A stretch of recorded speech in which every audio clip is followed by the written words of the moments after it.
Welcome back to Baby Alias's stories. We now return to The Call of the Wild by Jack London. Chapter 6 For the Love of a Man. Part 1. When John Thornton froze his feet in the precious December, his partners had made him comfortable and left him to get well, going on themselves up the river to get out a raft of sewed logs for Dawson. He was still limping slightly at the time he rescued Buck, but with the continued warm weather, even the slight limp left him. And here, lying by the river bank through the long spring days, watching the running water, listening lazily to the songs of birds and the hum of nature, Buck slowly won back his strength. A rest comes very good after one has traveled 3,000 miles, and it must be confessed that Buck waxed lazy as his wounds healed. His muscles swelled out, and the flesh came back to cover his bones. For that matter, they were all loafing. Buck, John Thornton, and Skeet and Nig, waiting for the raft to come that was to carry them down to Dawson. Skeet was a little Irish setter who early made friends with Buck, who, in a dying condition, was unable to resent her first advances. She had the doctor trait, which some dogs possess, and as a mother cat washes her kittens, so she washed and cleansed Buck's wounds.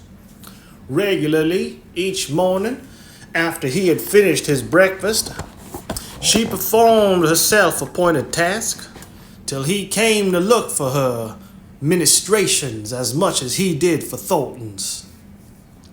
Nig equally friendly, though less demonstrative, was a huge black dog, half bloodhound and half deerhound, with eyes that laughed and a boundless good nature. To Buck's surprise, these dogs manifested no jealousy toward him. They seemed to share the kindliness and largeness. They seemed to share the kindliness and largeness of John Thornton. As Buck grew stronger, they enticed him into all sorts of ridiculous games, in which Thornton himself could not forbear to join. And in this fashion, Buck romped through his convalescence and into a new existence. Love, genuine, passionate love, was his for the first time. This he had never experienced at Judge Miller's down in the sun-kissed Santa Clara Valley, with the judge's sons hunting and tramping.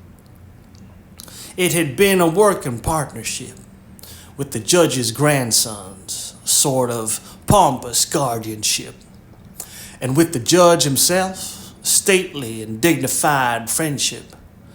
But love that was feverish and burning, that was adoration, that was madness. It had taken John Thornton to arouse. This man had saved his life, which was something, but further, he was the ideal master. Other men saw to the welfare of their dogs from a sense of duty and business expediency. He saw to the welfare of his as if they were his own children, because he could not help it.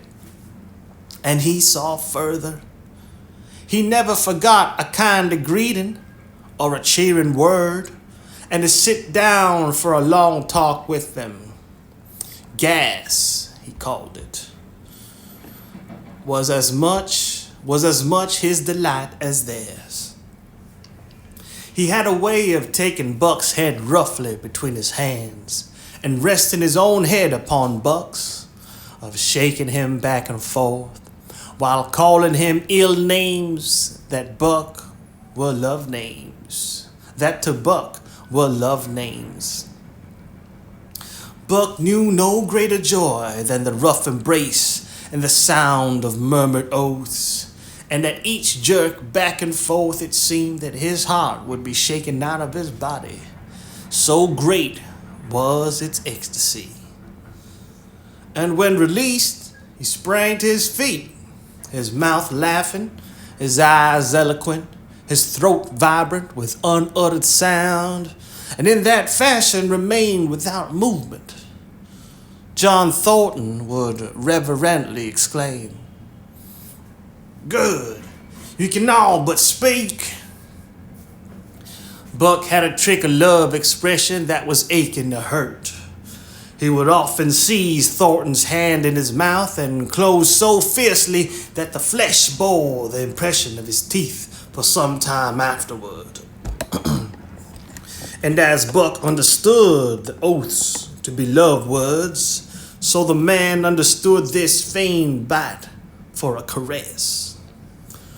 For the most part, however, Buck's love was expressed in adoration. While he went wild with happiness when Thornton touched him or spoke to him, he did not seek these tokens.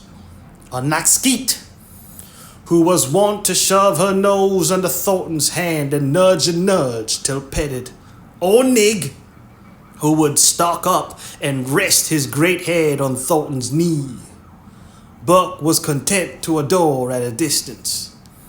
He would lie by the hour, eager, alert, at Thornton's feet, looking up into his face, dwelling upon it, studying it, following with keenest interest each fleeting expression, every moment a change of feature. Or as chance might have it, he would lie further away, to the side or rear, watching the outlines of the man and the occasional movements of his body.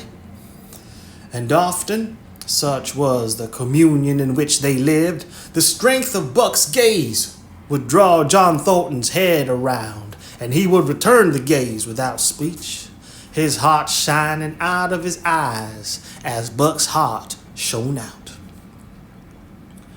For a long time after his rescue, Buck did not like Thornton to get out of his sight. From the moment he left the tent to when he entered it again, Buck would follow at his heels. His transient masters, since he had come into the Northland, had bred him in fear that no master could be permanent. He was afraid that Thornton would pass out of his life as Perrault and Francois and the Scotch half-breed had passed out. Even in the night, in his dreams, he was haunted by his fear. At such times he would shake off sleep and creep through the chill to the flap of the tent, where he would stand and listen to the sound of his master's breathing. But in spite of this great love he bore John Thornton, which seemed to bespeak the soft, civilizing influence, the strain of the primitive which the Northland had aroused in him remained alive and active.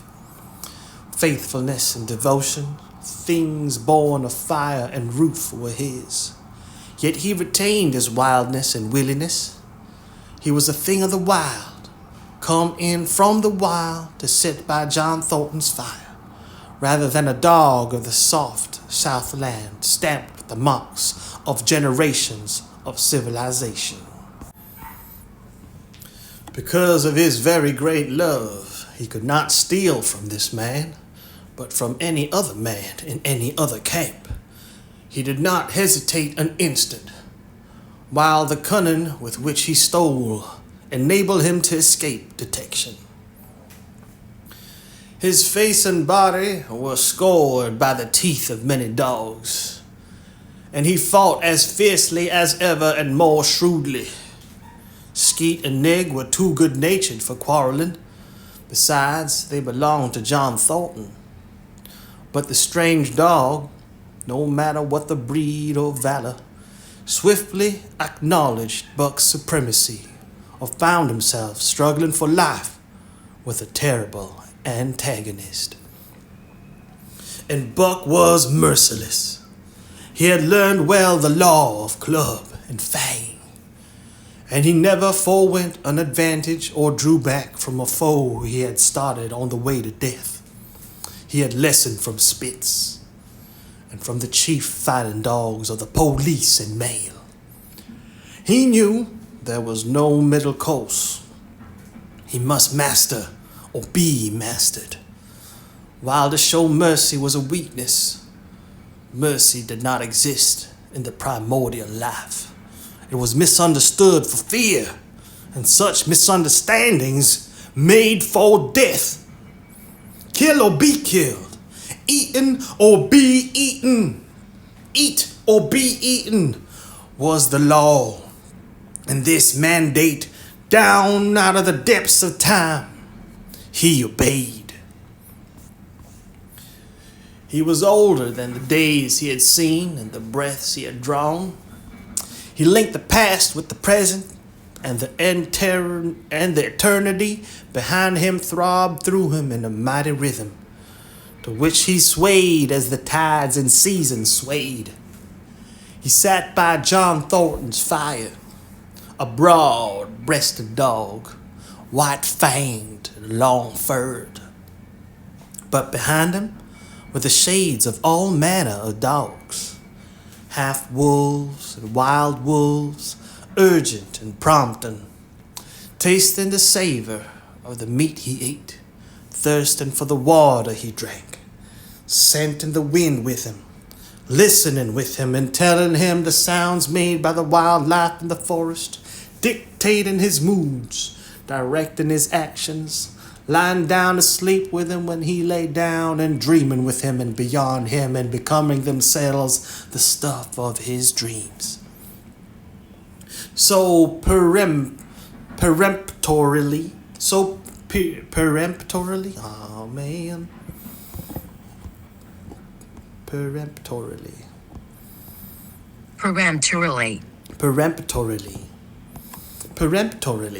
especially of a person's manner or actions, insisting on immediate attention or obedience, especially in a brusquely imperious way. Peremptory. So peremptorily did these shades beckon him, that each day mankind and the claims of mankind slipped farther from him. Deep in the forest a call was sounding, and as often as he heard this call, mysteriously thrilling and luring, he felt compelled to turn his back upon the fire and the beaten earth around it, and to plunge into the forest, and on and on. He knew not where or why, nor did he wonder where or why, the call sounding imperiously deep in the forest. But as often as he gained the soft unbroken earth and the green shade, the love for John Thornton drew him back to the fire again. Thornton alone held him. The rest of mankind was as nothing. Chance travelers might praise or pet him, but he was cold under it all. And from a too demonstrative man, he would get up and walk away. When Thornton's partners, Hans and Pete, arrived on the long-expected raft, Buck refused to notice them till he learned they were close to Thornton. And after that, he tolerated them in a passive sort of way, accepting favors from them as though he favored them by accepting. They were of the same large type as Thornton, living close to the earth, thinking simply and seeing clearly. And ere they swung the raft into the big eddy by the sawmill at Dawson, they understood Buck and his ways, and did not insist upon an intimacy such as obtained with Skeet and Nig. For Thornton, however, his love seemed to grow and grow. He, alone among men, could put a pack upon Buck's back in the summer traveling. Nothing was too great for Buck to do. when Thornton commanded. One day, they had grub staked themselves. They had grub staked themselves from the proceeds of the raft and left Dawson for the headwaters of the Tanana. The men and dogs were sitting on the crest of a cliff which fell away straight down to the naked bedrock 300 feet below. John Thornton was sitting near the edge, Buck at his shoulder. A thoughtless whim seized Thornton, and it drew the attention of Hans and Pete to the experiment he had in mind. "Jump, Buck!" he commanded, sweeping his arm out and over the chasm. The next instant, he was grappling with Buck on the extreme edge, while Hans and Pete were dragging them back into safety. "It's uncanny," Pete said, after it was over and they had caught their speech. Thornton shook his head. "No, it is splendid, and it is terrible too. Do you know, it sometimes makes me afraid. I'm not hankering to be the man that lays hands on you while he's around," Pete announced conclusively, nodding his head toward Buck. "Pa jingo," was Hans's contribution. "Not myself either." It was at Circle City, ere the year was out, that Pete's apprehensions were realized. Black Burton, a man evil-tempered and malicious, had been picking a quarrel with a tenderfoot at the bar when Thornton stepped good-naturedly between. Buck, as was his custom, was lying in a corner, head on paws, watching his master's every action. Burton struck out without warning, straight from the shoulder. Thornton was sent spinning and saved himself from falling only by clutching the rail of the bar. Those who were looking on heard what was neither bark nor yelp, but a something which is best described as a roar, and they saw Buck's body rise up in the air as he had left the floor for Burton's throat. The man saved his life by instinctively throwing out his arm, but was hurled backward to the floor with Buck on top of him. Buck loosed his teeth from the flesh of the arm and drove in again for the throat.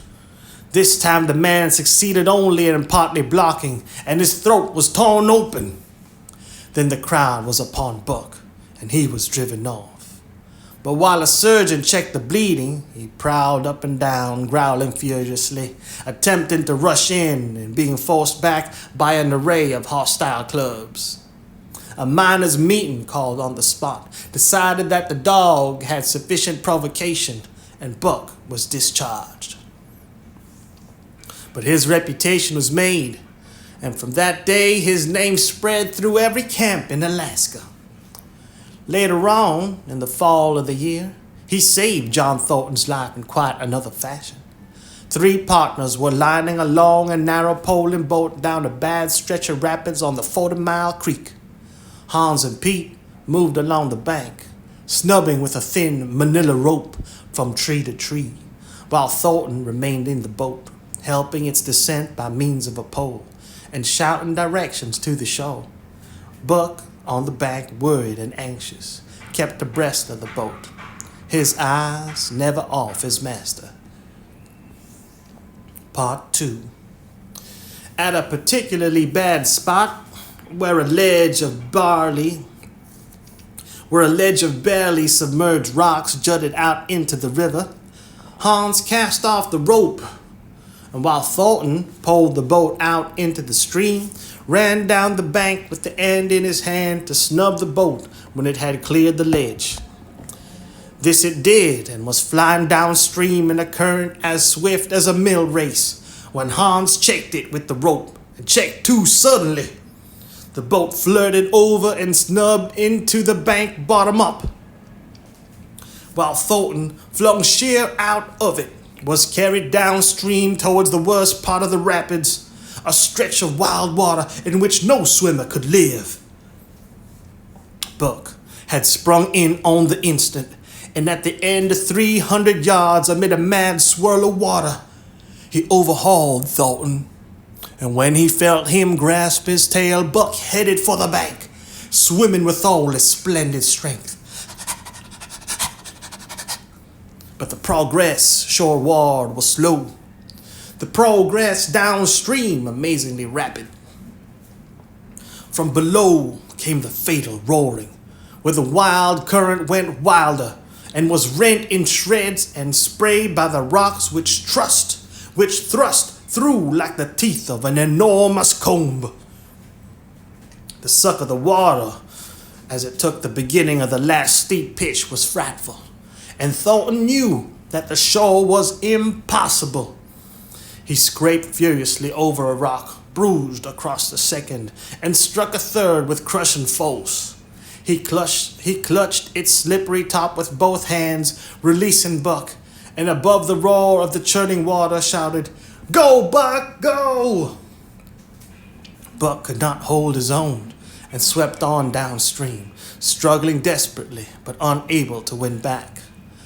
When he heard Thornton's command repeated, he partly reared out of the water, throwing his head high as though for a last look, then turned obediently toward the bank. He swam powerfully and was dragged ashore by Pete and Hans at the very point where swimming ceased to be possible and destruction began. They knew that the time a man could cling to a slippery rock in the face of that driving current was a matter of minutes, and they ran as fast as they could up the bank to a point far above where Thornton was hanging on.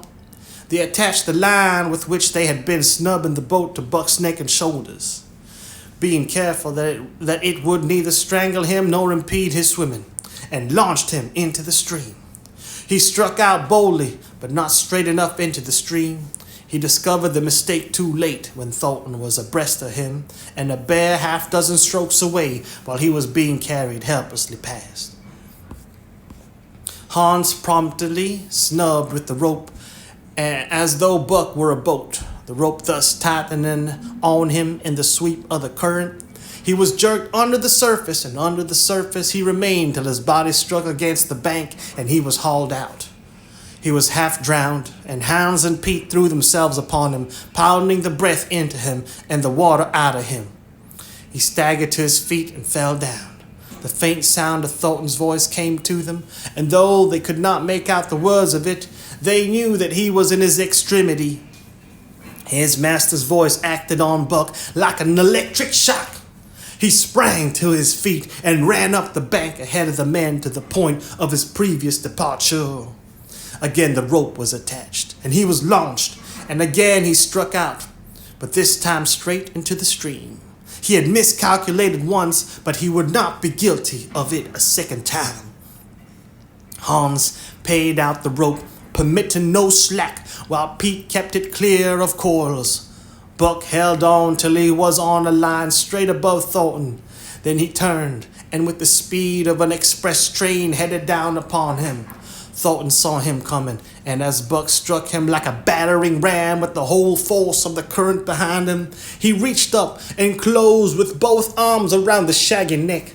Hans snubbed the rope around the tree, and Buck and Thornton were jerked under the water, strangling, suffocating, sometimes one uppermost and sometimes the other, dragging over the jagged bottom, smashing against rocks and snags. They veered into the bank. Thornton came to, belly downward, and being violently propelled back and forth across the drift log by Hans and Pete. His first glance was for Buck, over whose limp and apparently lifeless body Nick was setting up a howl. Ow! While Skeet was licking the wet face and closed eyes.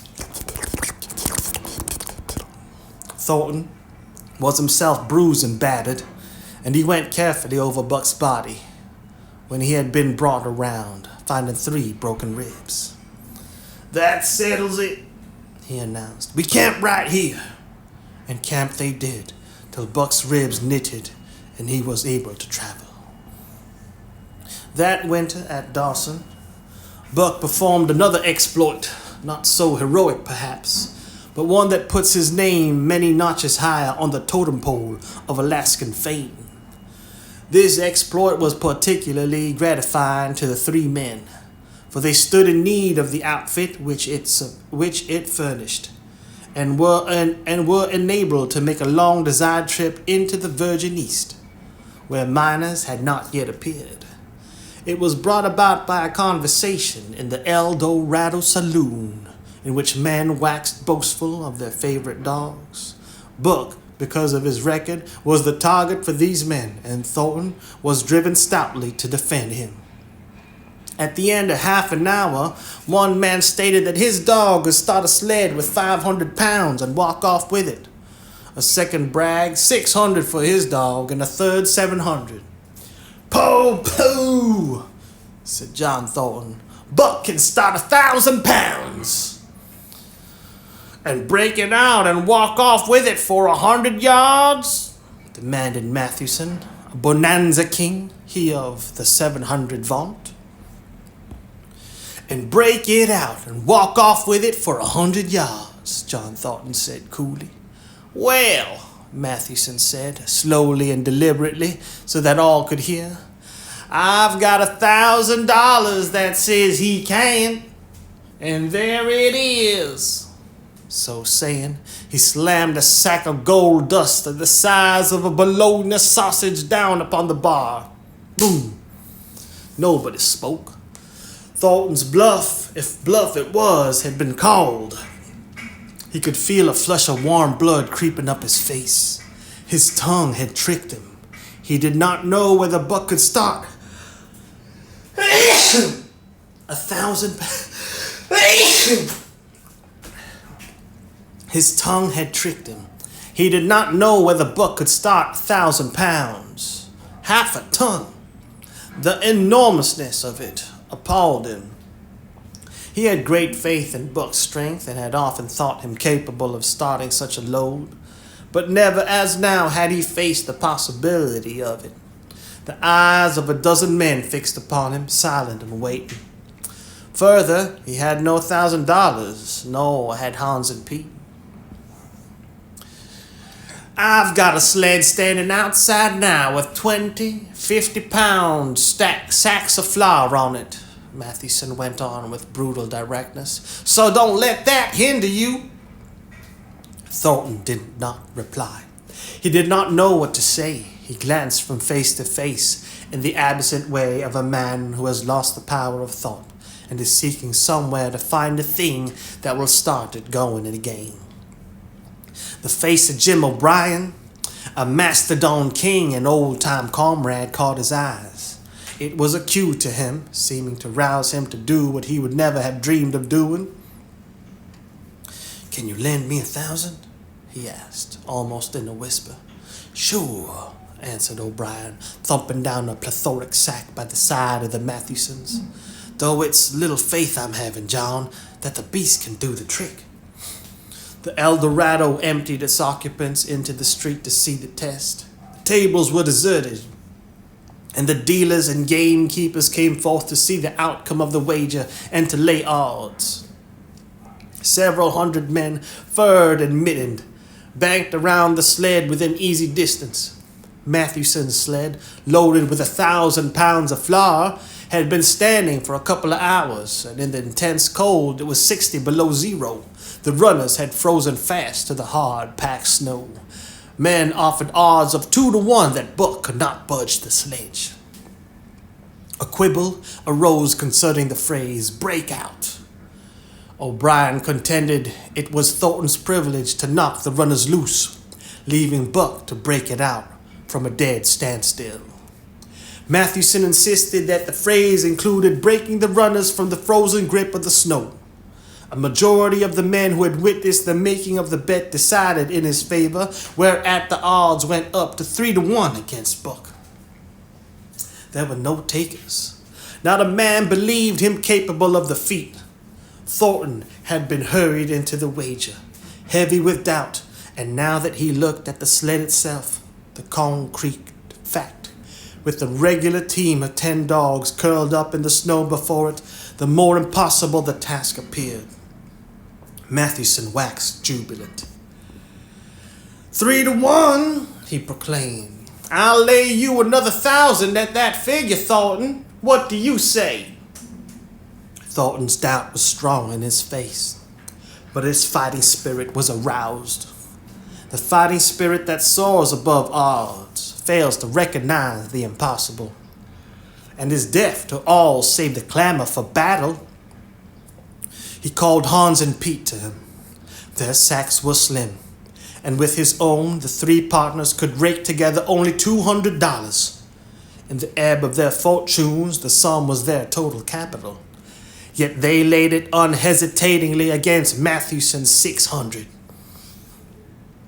The team of 10 dogs was unhitched, and Buck, with his own harness, was put into the sled. He had caught the contagion of the excitement, and he felt that in some way he must do a great thing for John Thornton. Murmurs of admiration at his splendid appearance went up. He was in perfect condition, without an ounce of superfluous flesh, and the 150 pounds that he weighed was so many pounds of grit and virility. His fur coat shone with the sheen of silk. Down the neck and across the shoulders, his mane, in repose as it was, half bristled and seemed to lift with every movement as though excess of vigor made each particular hair alive and active. The great beast and heavy forelegs were no more than in proportion with the rest of his body, where the muscles showed in tight rolls underneath the skin. Men felt these muscles and proclaimed them hard as iron, and the odds went down 2-1. Gad, sir! Gad, sir! stuttered a member of the latest dynasty, a king of the Suku benches. I offer you 800 for him, sir, before the test. 800 just as he stands. Thornton shook his head and stepped over to Buck's side. You must stand off from him, Matthewson protested. Free play and plenty of room. The crowd fell silent. Only could be heard the voices of the gamblers faintly offering 2-1. Everybody acknowledged Buck a magnificent animal, but 20, 50-pound sacks of flour bulked too large in their eyes for them to loosen their pouch strings. Thornton knelt down by Buck's side. He took his head in his hands and rested cheek on cheek. He did not playfully shake him, as was his wont, or murmur soft love curses, but he whispered in his ear, "As you love me, Buck, as you love me," was what he whispered. Buck whined with suppressed eagerness. Buck whined with suppressed eagerness. The crowd was watching curiously. The affair was growing mysterious. It seemed like a conjuration. As Thornton got to his feet, Buck seized his mittened hand between his jaws, pressing in with his teeth and releasing slowly, half reluctantly. It was the answer, in terms not of speech, but of love. Thornton stepped back. "Now, Buck," he said. Buck tightened the traces, then slacked them for a matter of several inches. It was the way he had learned. "Gee!" Thornton's voice rang out, sharp in the tense silence. Buck swung to the right, ending the movement in a plunge that took up the slack, and with a sudden jerk, arrested his 150 pounds. The load quivered, and from under the runners arose a crisp crackling. "How?" Thornton commanded.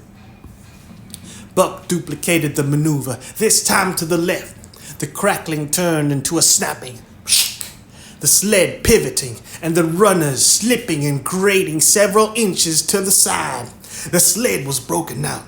Men were holding their breaths, intensely unconscious of the fact. "Now mush!" Thornton's command cracked out like a pistol shot. Buck threw himself forward, tightening the traces with a jarring lunge. His whole body was gathered compactly together in the tremendous effort, the muscles writhing and knotting like live things under the silky fur. His great chest was low to the ground, his head forward and down, while his feet were flying like mad, the claws scarring the hard-packed snow in parallel groves. The sled swayed and trembled, half started forward. One of his feet slipped, and one man groaned aloud. The sled lurched ahead in what appeared a rapid succession of jerks, though it never really came to a dead stop again.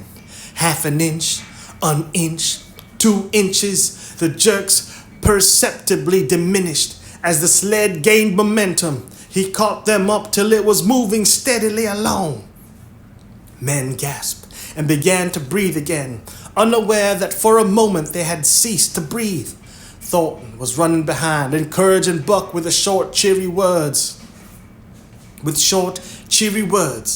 distance had been measured off, and as he neared the pile of firewood which marked the end of the 100 yards, a cheer began to grow and grow, which burst into a roar as he passed the firewood and halted at command.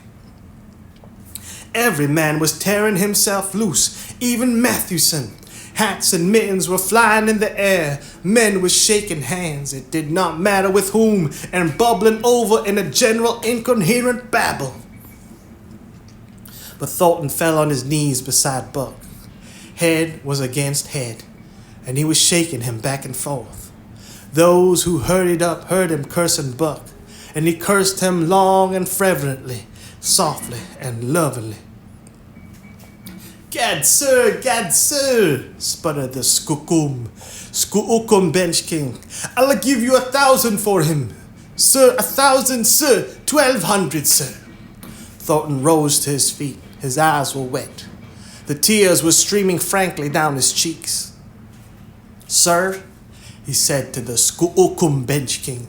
No, sir, you can go to hell, sir. It's the best I can do for you, sir. Buck seized Thornton's hand in his teeth. Thornton shook him back and forth.